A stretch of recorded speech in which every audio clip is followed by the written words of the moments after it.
Quality study अकॅडमीमध्ये तुमच्या सर्वांचे स्वागत आहे. विद्यार्थी मित्रांनो, आज आपण 25 मार्चचे चालू घडामोडीचे प्रश्न पाहणार आहोत. हे प्रश्न UPSC, MPSC व इतर सर्व परीक्षेसाठी अत्यंत उपयोगाची आहे. या सिरीजमध्ये आपण एक्झाम पॉईंट ऑफ एक महत्त्वाचा टॉपिक पाहतो. तर आजचा आपला महत्त्वाचा टॉपिक आहे नवीन नियुक्त्या, आणि जे पण नियुक्त्या झाली आहे आपण त्याबद्दल माहिती पाहणार आहोत. एक्झाम पॉईंट ऑफने अत्यंत महत्त्वाचा हा टॉपिक आहे. तर जे विद्यार्थी आपल्या चॅनलवर नवीन असतील त्यांनी क्वालिटी स्टडी अकॅडमीच्या यूट्यूब चॅनलला सबस्क्राईब करायला विसरू नका. असेच महत्त्वाचे व्हिडिओ आणि अपडेट तुम्हाला क्वालिटी स्टडी अकॅडमीच्या माध्यमातून मिळेल.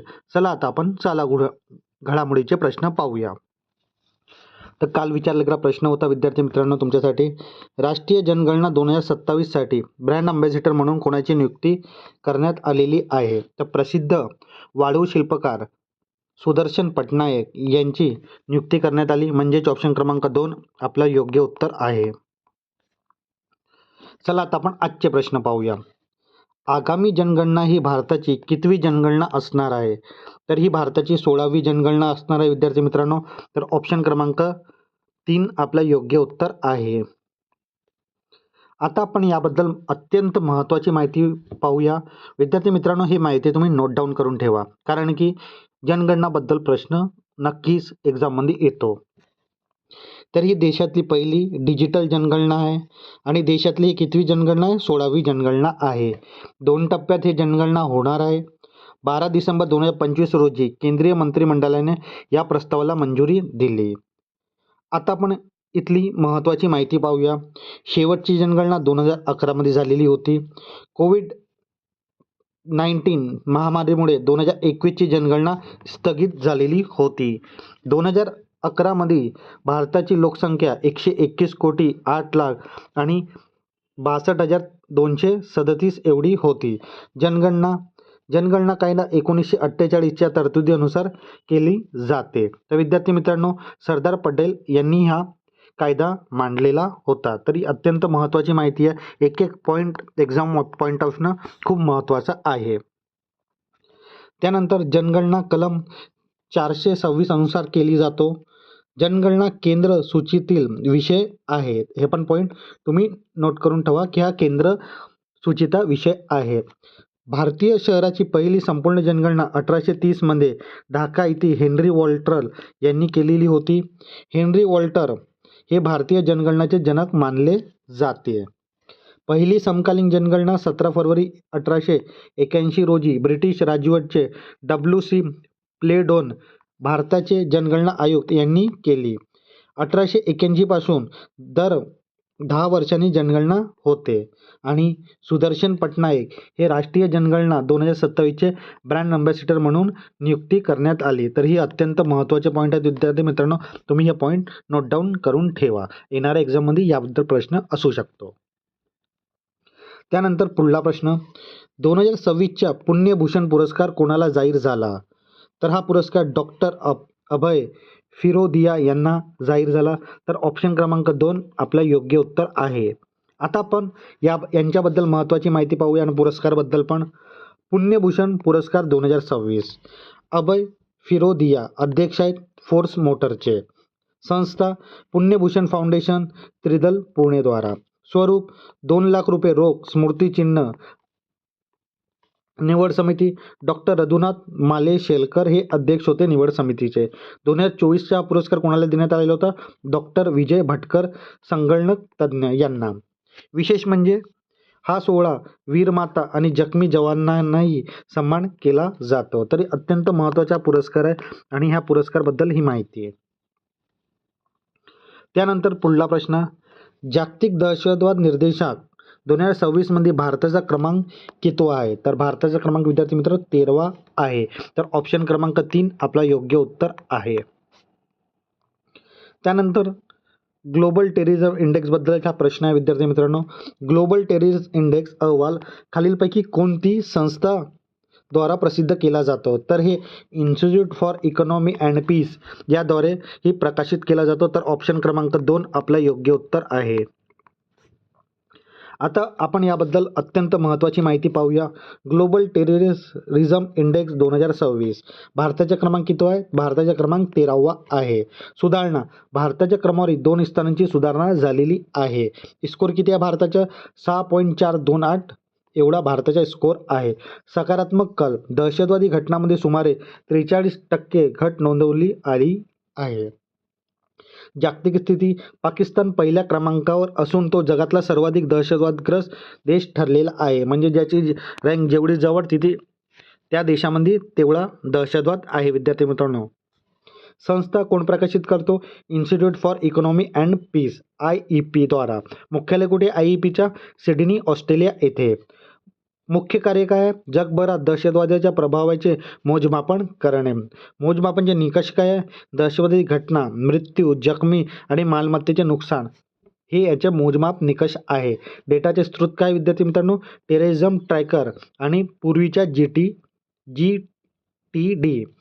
वारंवारता दरवर्षी हा प्रकाशित केला जातो. तर हा ग्लोबल टेररिझम इंडेक्सबद्दल महत्त्वाची माहिती.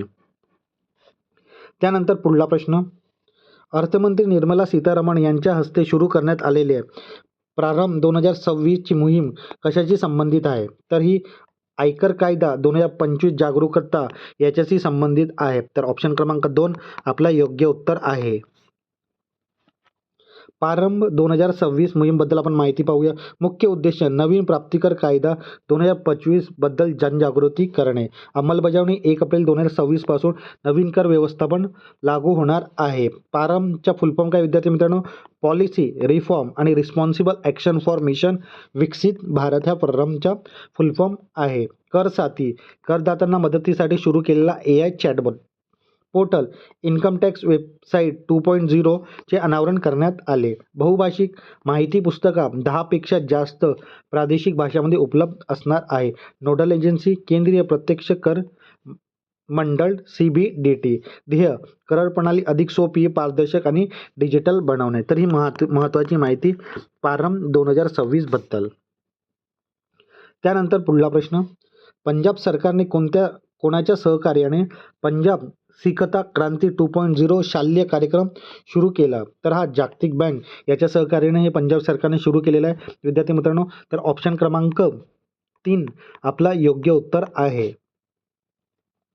पंजाब सिकता क्रांती 2.0 सहकार्य पंजाब सरकार आणि जागतिक बँक. गुंतवणूक 3,500 कोटी. भव्य प्रकल्प 6 वर्षासाठी. शाळेचे आधुनिकीकरण करणं. सरकारचे शाळेचे स्कूल ऑफ हॅपीनेस आणि स्कूल ऑफ ब्रिलियन्स मध्ये रूपांतरण होणार आहे. डिजिटल क्रांती 10,000 पेक्षा जास्त वर्गामध्ये इंटरॅक्टिव्ह स्मार्ट बोर्ड बसवणे. जागतिक प्रशिक्षण शिक्षणासाठी आंतरराष्ट्रीय स्तरावर ग्लोबल एक्सचेंज प्रशिक्षण कार्यक्रम. तरी महत्त्वाची माहिती पंजाबची सिकता क्रांती 2.0 बद्दल. आता विद्यार्थी मित्रांनो, तुम्ही MPSCची नुकतीच एक्झाम बघितलं असेल. ती एक्झाममध्ये तुम्हाला दुसऱ्या राज्याची पण योजना विचारली जातो. तर ही योजना आपण जे पण घेतो आपला एक्झाम पॉईंट ऑफ ने ती अत्यंत महत्त्वाची असते. येणाऱ्या एक्झाममध्ये याबद्दल प्रश्न असू शकतो. त्यानंतर पुढला प्रश्न, रोनाल्डो यांच्यानंतर फुटबॉल कारकिर्दीत 900 गोल करणारे दुसरे फुटबॉलपटू कोण ठरलेले आहेत? तर ते फुटबॉलपटू आहेत विद्यार्थी मित्रांनो रोनाल्डो नंतर लिओनेल मेसी. तर ऑप्शन क्रमांक 4 आपला योग्य उत्तर आहे. आता आपण याबद्दल माहिती पाहूया. लिओनेल मेसीच्या 900वा गोल विक्रम. कारकिर्दी 900 गोल पूर्ण करणारे जगातले दुसरेच खेळाडू आहेत. पहिले खेळाडू कोण आहेत? तर क्रिस्टियानो रोनाल्डो यांनी 900 गोल केलेले आहे. त्यानंतर लिओनेल मेसी यांचा नंबर लागतो. वेगवान कामगिरी रोनाल्डोपेक्षा 94 सामने कमी खेळून हा टप्पा त्यांनी गाठलेला आहे. संघ इंटर मियामी साठी खेळणारा हा विक्रम त्यांनी केलेला आहे. म्हणजे या सामन्यात त्यांनी 900वा गोल केलेला आहे. तारीख 18 मार्च 2026 रोजी. तर ही माहिती याबद्दल. त्यानंतर पुढला प्रश्न, प्रगती 2026 या कार्बन मार्केटवरील आंतरराष्ट्रीय परिषदेचे उद्घाटन कोठे करण्यात आले? तर ही परिषदेचे उद्घाटन नवी दिल्ली येथे करण्यात आले. तर ऑप्शन क्रमांक 2 आपलं योग्य उत्तर आहे. प्रकृती 2026 परिषद ठिकाण यशोभूमी नवी दिल्ली येथे. उद्घाटन केंद्रीय मंत्री मनोहरलाल खट्टर द्वारा. आयोजक ब्युरो ऑफ एनर्जी इफिशियन्सी. विषय कार्बन मार्केट आणि शाश्वत विकास. नवीन उपक्रम इंडियन कार्बन मार्केट पोर्टलचे लोकार्पण. कालावधी 19 ते 22 मार्च 2026. ध्येय 2070 पर्यंत नेट झिरो उत्सर्जन गाठणे. त्यानंतर पुढला प्रश्न, ॲग्रिव्हिजन कृषी युवा संसद 2026 ही परिषद कोणत्या राज्यामध्ये आयोजित करण्यात आली होती? तर हे मणिपूर या राज्यात आयोजित करण्यात आली होती विद्यार्थी मित्रांनो. तर ऑप्शन क्रमांक 2 आपलं योग्य उत्तर आहे. ॲग्रिव्हिजन कृषी युवा संसद 2026. ठिकाण केंद्रीय कृषी विद्यापीठ इम्फाल मणिपूर येथे. उद्घाटन राज्यपाल अजय कुमार भल्ला द्वारा. तारीख 21 मार्च 2026. संकल्पना ईशान्य भारतासाठी भविष्यकालीन कृषी. मुख्य ध्येय तरुणांना कृषी उद्योजक शेती म्हणजेच ॲग्री एंटरप्रेन्योरशिप द्वारा जोडणे. विशेषभर ईशान्य ते स्थानिक उत्पादनाच्या जागतिक ब्रँडिंग करते. तर ही महत्त्वाची माहिती ॲग्रिव्हिजन कृषी युवा संसद बद्दल. त्यानंतर पुढला प्रश्न, हे पण एक योजना आहे विद्यार्थी मित्रांनो. नुकतीच या राज्यामध्ये चुनाव होणार आहे. द्वारा चिकित्सा हा आरोग्य सेवा उपक्रम कोणत्या राज्य सरकारने सुरू केलेला आहे? तर हा पश्चिम बंगाल या राज्य सरकारने सुरू केलेला आहे. म्हणजेच ऑप्शन क्रमांक 2 आपलं योग्य उत्तर असेल. पश्चिम बंगाल सरकारद्वारे द्वारा चिकित्सा उपक्रमबद्दल आपण माहिती पाहूया. स्वरूप घरापाशी आरोग्य सेवा देणे. हेल्थकेअर ॲट डोरस्टेप उपक्रम. राज्य पश्चिम बंगाल. मुख्यमंत्री ममता बॅनर्जीद्वारे हा उपक्रम लॉन्च करण्यात आला. मॉडेल डायमंड हार्बरमध्ये सेवाश्रय मॉडेलवर आधारित. अंमलबजावणी प्रत्येक ब्लॉक शहरात वार्षिक आरोग्य शिबिराबद्दलचे आयोजन करणे. सुविधा फिरती वैद्यकीय पथके, औषधीचे दुकाने आणि तज्ञ डॉक्टरांचा सल्ला देणे. घोषणा 2026च्या निवडणूक जाहीरनाम्यात 10 मुख्य आश्वासनांपैकी एक आश्वासन हे आहे. तरी अत्यंत महत्त्वाची योजना आहे पश्चिम बंगाल सरकारची. आता विद्यार्थी मित्रांनो, आपण चालू घडामोडीच्या सत्रामध्ये एक्झाम पॉईंट म्हणून एक महत्त्वाचा टॉपिक पाहतो. तर आजचा आपला महत्त्वाचा टॉपिक आहे नवीन नियुक्त्या. याबद्दल आपण ही महत्त्वाची माहिती पाहणार आहोत. हे अत्यंत महत्त्वाची नियुक्ती आहेत विद्यार्थी मित्रांनो. तुम्हाला माहीत आहे एक्झाममध्ये नियुक्त्याबद्दल प्रश्न असतो. तर ही माहिती तुम्ही नोट डाऊन करून ठेवा, कारण की येणाऱ्या एक्झाममध्ये याबद्दल प्रश्न असू शकतो. चला आपण नवीन नियुक्त्या पाहूया. प्रवीर रंजन महासंचालक CISF. अनु गर्ग मुख्य सचिव ओडिशा. नितीन नवीन राष्ट्रीय अध्यक्ष भाजपा. शत्रुजीत सिंह कपूर महासंचालक ITBP. उषा जानिक रमण कार्यकारी संचालक RBI. हर्ष सिंघवी उपमुख्यमंत्री गुजरात. लुकास फिलिप अध्यक्ष इंटरपोल. संदीप प्रधान पूर्णवेळ सदस्य SEBI. राकेश अग्रवाल महासंचालक NII. अनंत गोईका अध्यक्ष FICCI. प्रवीण विशिष्ट vigilance commissioner CVC. Ravindra Kumar Agrawal भारतीय अन्न महामंडळ FCIचे नवीन अध्यक्ष. सुनित्रा पवार महाराष्ट्राची पहिली महिला उपमुख्यमंत्री. न्यायमूर्ती विक्रम नाथ नॅशनल विधी सेवा नालसा याचे नवीन कार्यकारी अध्यक्ष. न्यायमूर्ती सूर्यकांत भारताचे 53वे मुख्य न्यायाधीश CJI. संजय गर्ग भारत मानक ब्युरो BISचे नवीन महासंचालक. विवेक चतुर्वेदी केंद्रीय अप्रत्यक्ष कर सीमाशुल्क CBICचे नवीन अध्यक्ष. B Sairam CMD coal India. Rajiv Varma मुख्य सचिव दिल्ली. शांतारंगस्वामी अध्यक्ष Indian cricket association. AK Balasubramaniam अध्यक्ष ॲटॉमिक एनर्जी रिसर्च ब्युरोचे. मनाली मर्कन शिरसार कुलगुरू नागपूर विद्यापीठ. नितीश कुमार मुख्यमंत्री बिहार. हे नुकतेच यांनी राजीनामा दिलेला विद्यार्थी मित्रांनो. हा पण पॉईंट तुम्ही नोट डाऊन करून ठेवा. CP राधाकृष्ण उपराष्ट्रपती भारत सरकार. प्रवीण कुमार महासंचालक BSF. निर्मल मिंडा अध्यक्ष ASSOCHAM. विजेंदर सिंग सदस्य Asian Boxing Council. Ravindra Kumar Agarwal CMD Food Corporation of India. Vishwajeet Sahay नियंत्रक General Defence Account. Sangeet Barua Pisharoty अध्यक्ष Press Club of India. Praveen Kumar Srivastava मुख्य सदरता आयुक्त CVC. Shefali Verma brand ambassador Haryana राज्य महिला आयोग. TCS कल्याणी नियंत्रक जनरल ऑफ अकाउंट्स. वीरेंद्र वस्त महासंचालक NCC, air marshal Nagesh Kapoor उपप्रमुख भारतीय वायू सेना, राजकुमार गोयल मुख्य माहिती आयोग CIC, अकाई पद्मशाली सदस्य सर्वोच्च न्यायालय समिती. तर विद्यार्थी मित्रांनो, ही खूप महत्त्वाची माहिती आहे. तुम्हाला येणाऱ्या एक्झाममध्ये याबद्दल प्रश्न असू शकतो. तर ही माहिती तुम्ही नोट डाऊन करून ठेवा, कारण की नियुक्त्याबद्दल प्रश्न हमखास असतो. आता विद्यार्थी मित्रांनो, एक प्रश्न क्वेश्चन ऑफ द डे तुमच्यासाठी असतो. तर आजचा प्रश्न तुमच्यासाठी आहे.